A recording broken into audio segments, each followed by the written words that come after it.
Good evening बच्चों। कल हम लोगों ने बहुत ही महत्वपूर्ण टॉपिक को पढ़ा था, संज्ञा। संज्ञा में हम लोगों ने पढ़ा था कि संज्ञा किसे कहते हैं या संज्ञा की परिभाषाएं क्या हैं, संज्ञा के कितने भेद हैं, उसको हमने पढ़ा था। और भेद की परिभाषाओं के बारे में जाना था सारा डिटेल से। उदाहरण भी सारे हम लोगों ने संज्ञा के बारे में जाने थे। आशा करते हैं कि आप लोगों को संज्ञा बहुत अच्छे से समझ में आ गया होगा। उसके बाद आज हम एक नया टॉपिक लेके आए हैं, नया टॉपिक स्टार्ट करेंगे जिसका नाम है सर्वनाम। सर्वनाम। अब बच्चों हम देखते हैं सर्वनाम। सर्वनाम मतलब होता है जो सबका नाम हो। सर्वनाम मतलब हम ऐसे एक शाब्दिक अर्थ में समझते हैं जहाँ पे सबका नाम हो। संज्ञा हमने समझा था कि संज्ञा मतलब होता है नाम, जहाँ पर नाम आए वहां पे संज्ञा होगी।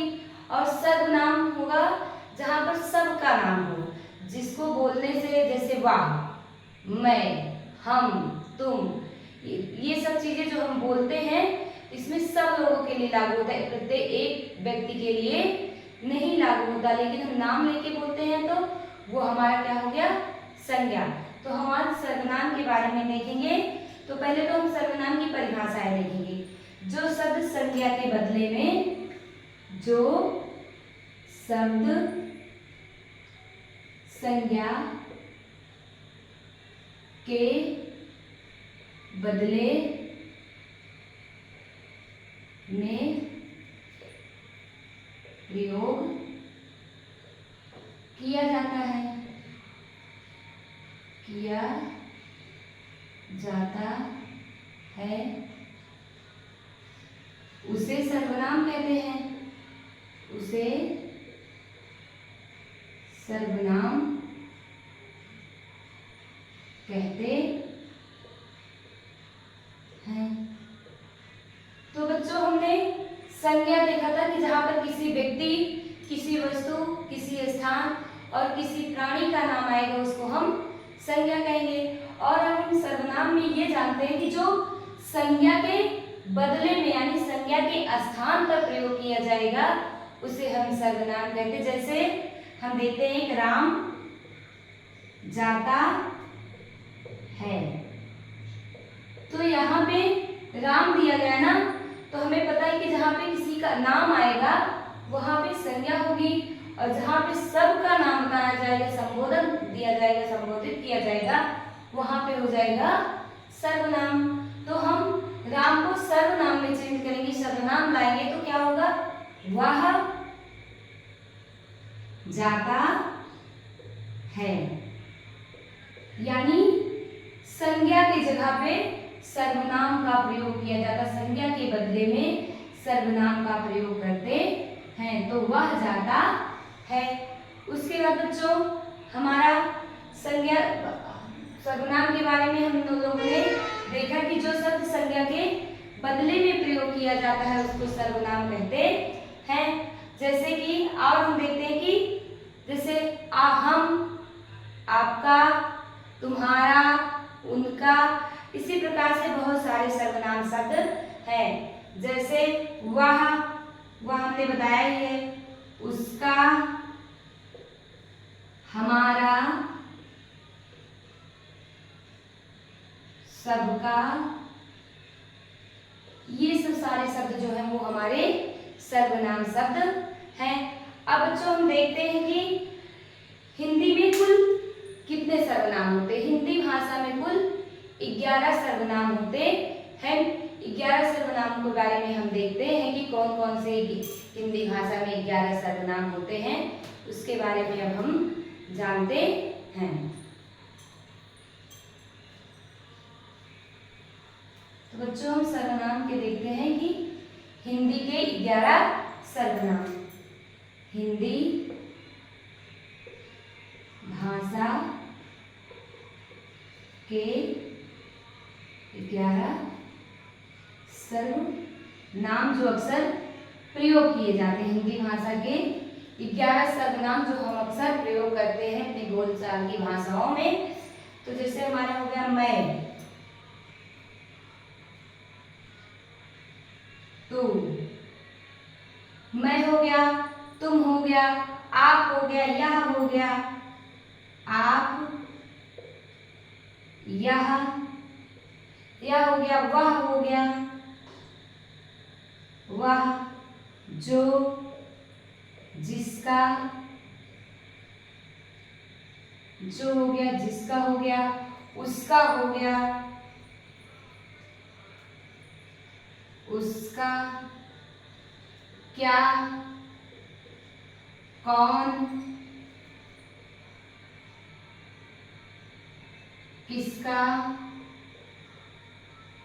किसका। अब देखते बच्चों, 1 2 3 4 5 6 7 8 9 10 11 ये हमारे हिंदी भाषा के 11 सर्वनाम है। ये हमारे हिंदी भाषा के 11 सर्वनाम है जो अक्सर हम बोलते हुए इनका प्रयोग करते हैं। मैं, तुम, आप, यह, वह, जो, जिसका, उसका, क्या, कौन और किसका। इन भाषाओं को, इन सर्वनामों को हम अक्सर बोलते समय अक्सर इन सर्वनाम का प्रयोग करते हैं। उसके बाद हम देखते हैं कि सर्वनाम, इनको मूल सर्वनाम, इतने 11 सर्वनाम को हम क्या कहेंगे, ये हमारे हो गए मूल सर्वनाम।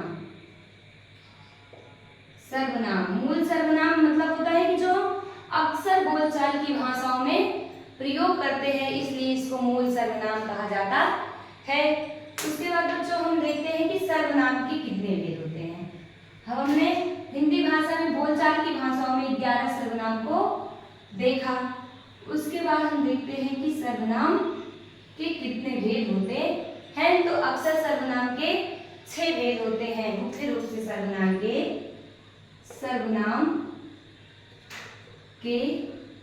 6 भेद होते हैं। अब बच्चों हम ये देखेंगे सर्वनाम के 6 भेद कौन कौन से होते हैं। सर्वनाम के 6 भेदों के बारे में जानेंगे। तो नंबर 1 पुरुष वाचक सर्वनाम। सर्वनाम, पुरुषवाचक सर्वनाम, निश्चयवाचक सर्वनाम, निश्चय वाचक सर्वनाम। तीसरा हो गया हमारा अनिश्चयवाचक सर्वनाम, अनिश्चय वाचक सर्वनाम, सर्वनाम। फिर हमारा हो गया चौथा संबंधवाचक सर्वनाम,